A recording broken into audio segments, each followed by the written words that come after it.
नमस्कार दोस्तों एक लड़की ब्यूटी पार्लर में सजती संवरती है और फिर वो मैरिज हॉल में जाती है। दरअसल उस लड़के की शादी होती है। लेकिन जब मैरिज हॉल जा रही थी तो रास्ते में सिग्नल पड़ता है और सिग्नल पर उसकी गाड़ी रुकती है। जब गाड़ी रुकती है तो वो इधर उधर देखती है तो देखती है कि एक गाड़ी में उसकी ही ननद बैठी हुई है और उसके बगल में कौन है ये नहीं देख पाती है। अब वो सोचती है कि हमारी ननद यहाँ कहाँ, क्योंकि वो जींस कपड़ों में थी, इसलिए वो सोचती है कि हमारी ननद यहाँ कहाँ, उनको तो शादी में होना चाहिए और ये देर कहाँ जा रही हैं। लेकिन जब तक वो बोल पाती तब तक सिग्नल खुलता है और दोनों गाड़ी दो तरफ चली जाती है, यानी उसकी ननद का गाड़ी और इस लड़की का गाड़ी जिसकी शादी रहती है। अब पूछने का मौका नहीं मिलता है कि उसकी ननद ऐसे कपड़ों में कहाँ जा रही है, शादी में नहीं जा रही है तो कहाँ जा रही है। उसको उस वक्त शादी में चलना चाहिए था, लेकिन वो शादी में नहीं जा रही है, कहाँ जा रही है आखिर। लेकिन वो पूछ नहीं पाती है और दोनों की गाड़ी, सिग्नल खुलता है, दोनों की गाड़ी दो तरफ चली जाती है। लेकिन जो लड़की होती है वो जब शादी में जाती है मैरिज हॉल में तो अपनी ननद को इधर उधर देखती रहती है कि आखिर हमारी ननद कहाँ है।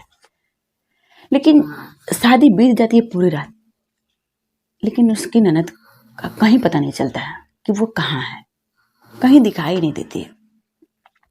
फिर अगले दिन वो ससुराल जाती है। जब ससुराल जाती है तो जब उसके स्वागत का टाइम आता है तो उसकी ही ननद कहती है कि आज तुम भैया को कहीं जाने नहीं देना, अपने पास ही रोक के रखना। और फिर इतना कह करके वो चली जाती है। अब ये सोचती है कि आखिर हमारी ननद ऐसे क्यों कह रही है। लेकिन फिर भी वो ननद जो होती है वो जल्दी में होती है। अभी भी इस लड़की से वो पूछ नहीं पाती है कि आखिर तुम उस दिन कहाँ गई थी, शादी में नहीं थी तो कहाँ थी। अपनी ननद से पूछ नहीं पाती है। फिर उसका पति आता है, कुछ रात जब बीतता है, इन सुहाग रात की रात को, और आता है और एक गिफ्ट देता है और कहता है कि मुझे अपनी बहन के पास सोना है, यानी अपनी बहन के कमरे में सोना है। अब जो लड़की होती है उसके सुहाग रात का टाइम, वो निराश होती है और पूछती है कि क्यों हुआ, अपनी बहन के कमरे में सोएंगे, आज हमारी शादी का पहली रात है।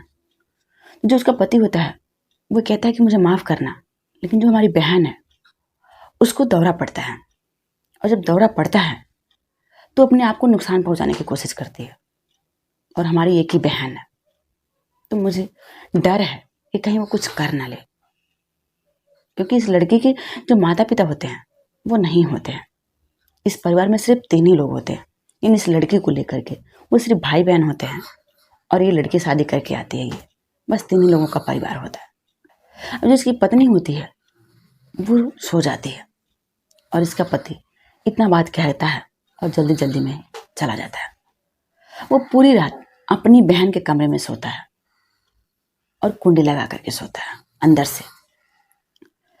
अब एक रोज हुआ, फिर अगले जो दिन आता है उस दिन भी वो अपने पत्नी के कमरे में नहीं सोता है, फिर उस दिन भी अपनी बहन के ही कमरे में सोता है। कई दिन जब बीत जाता है तो अपने पति से पूछती है कि आपको जब ऐसे ही करना था तो आप शादी किस लिए किए हैं। भाई मैं भी औरत हूँ, मेरे भी कुछ सपने हैं, और हमारे सपने को आप इस तरह से चूर चूर कर रहे हैं। अगर आपकी बहन के साथ ही आपको सोना है, अपनी बहन को ही देखना है, तो फिर आपको शादी नहीं करना चाहिए था। जिसका पति है वो कहता है कि देखो मैं तुम्हारी फीलिंग समझ रहा हूँ, लेकिन मुझे कुछ टाइम दो, क्योंकि मैं अपनी बहन को खोना नहीं चाहता हूँ। मैं नहीं चाहता हूँ कि मेरी बहन अपने आप ही कुछ कर ले, इसलिए मैं अपनी बहन के पास सोता हूँ। लेकिन जब कई रातें गुजर जाती है तो उसकी जो पत्नी होती है उसको शक होता है कि उसका पति अपनी बहन के कमरे में सोता है, आखिर क्यों सोता है, और कुंडी लगा के अंदर से सोता है। जब कई दिन ऐसे ही गुजर जाता है तो एक रोज वो रात को जाती है और दरवाजा खटखटाती है, लेकिन जो दरवाजा होता है वो खुलता नहीं है। इन दोनों जगते नहीं है और नहीं दरवाजा खोलते हैं कि आखिर दरवाजा कौन खटखटा रहा है। फिर सुबह होता है तो वो अपने पति से पूछती है कि रात को मैं दरवाजा खटखटा रही थी और आप खोले नहीं, मुझे कुछ काम था। तो उसका पति कहता है कि मैं गहरी नींद में था, शायद हम दोनों गहरी नींद में सो गए थे, इसलिए पता नहीं चला। फिर उसको जब ननद आती है उसके कमरे में तो अपनी ननद से पूछती है कि रात को हमने दरवाज़ा खटखटाया, आप खोली नहीं। तो उसकी ननद कहती है कि मैं भाई को कही कि भैया खोल दीजिए दरवाज़ा, लेकिन वो खोले नहीं। अब जो लड़की होती है इसको और शक बढ़ जाता है, ये सोचती है कि आखिर क्यों इसका पति कुछ और बोल रहा है, ये कुछ और बोल रही है, अब इसमें कौन सही है कौन गलत है। लड़की मन ही मन परेशान रहती है कि आखिर इसमें कौन सही है कौन गलत है और इन दोनों के बीच क्या चल रहा है। फिर एक रोज वो जब दोनों कमरे में सोने जाते हैं उससे पहले ही उस कमरे में जाकर के वो छुप जाती है। और जब छुप जाती है तो जब कुछ रात होता है तो वो देखती है, जब देखती है तो वो दंग रह जाती है। दरअसल उसकी ननद को उसका ही पति जंजीर से बांध रखा था कमरे में, और उसके बगल में ही वो सोया हुआ था, उसके पैरों पर वो कंधे रख करके सोया हुआ था।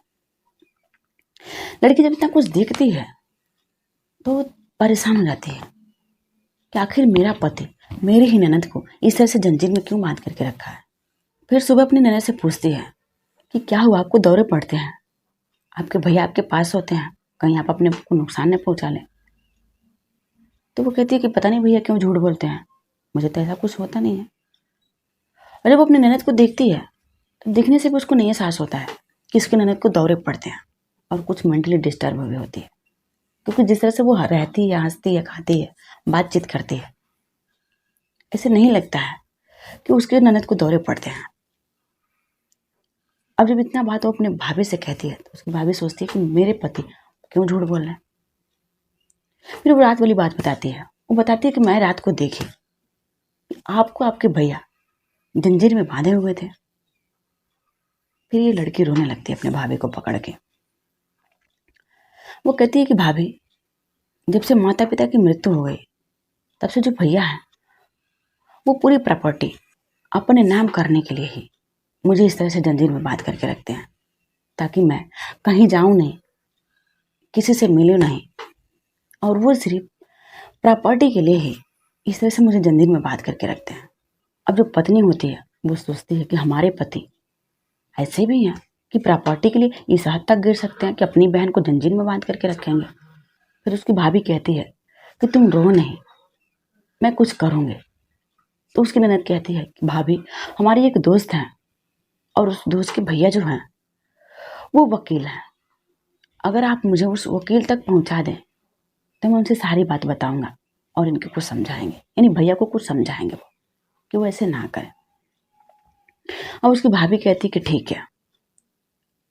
फिर ये दोनों प्लान बनाती हैं सब, और एक रोज जो उसका पति होता है, यानी जो लड़की का भाई होता है, उसको दूध में रात को नींद की गोलियां मिला करके दे देती हैं सब, और वो पी करके सो जाता है।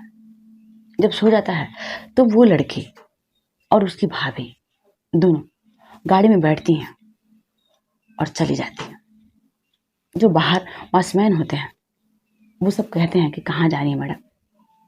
तो वो कहती है कि मैं जा रही हूँ अपने मायके, हमारी माँ का तबीयत खराब है। फिर वो चली जाती है।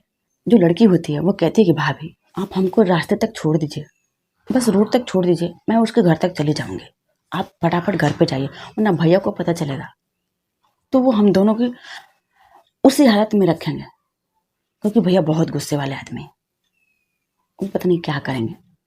उसकी भाभी कहती है कि नहीं, अगर मैं आई हूँ उसके घर तक मैं छोड़ के जाऊंगी। फिर उसके घर पर वो जाती है और घर के अंदर से जो लड़का होता है वो निकल के आता है। जब निकल के आता है तो जो लड़की होती है वो गाड़ी से उतरती है और उस लड़के के पीछे जाकर के खड़ी होती है और कहती है कि भाभी, भैया ऐसा कुछ नहीं था, प्रॉपर्टी के लिए मुझे इस तरह से बांध करके नहीं रखते थे, बल्कि मैं इस लड़के से प्यार करती हूँ, इसलिए मुझे बात करके रखते थे। जब ये बात उसकी भाभी सुनती है तो उसके पैरों तले जमीन खिसक जाती है। वो सोचती है कि मैं ये क्या कर दी, मैं इसको यहाँ लेकर के आई और पति को कुछ भी नहीं पता है। फिर वो कहती है कि तुम ऐसा कुछ करोगे, मुझे तो विश्वास नहीं था, फिर अपनी ननद को कहती है कि तुम फटाफट घर पे चलो, तुम्हारे भैया जानेंगे तो वो तुम्हारी पिटाई करेंगे, तुम्हारे साथ साथ मेरा भी पिटाई करेंगे, पता नहीं क्या करेंगे वो मेरे साथ भी। लेकिन जो लड़की होती है वो लड़के के पीछे जाकर के खड़ी हो जाती है और बोलती है कि मुझे नहीं जाना, मुझे इसके साथ ही रहना है। जो लड़का होता है वो कहता है कि तुम आ गई। लड़का कहता है कि तुमसे सुंदर तो तुम्हारी भाभी लग रही है और मुझे पसंद है, तुम बढ़िया करी, एक के साथ एक फ्री लेकर के आई। नहीं, तुम तो आई और भाभी को भी साथ लेकर के आई, मुझे भाभी बहुत अच्छी लग रही है। और कुछ वो शब्द भी बोलने लगता है उसकी भाभी को। फिर जो लड़की होती है जब उसकी भाभी को वो कुछ अपशब्द बोलता है, उसकी भाभी को वो रातें गुजारने की बात करने लगता है। जो लड़की होती है वो कहती है कि मैं सबको धोखा दे करके तुम्हारे साथ आई, तुम ऐसे बातें कर रहे हो।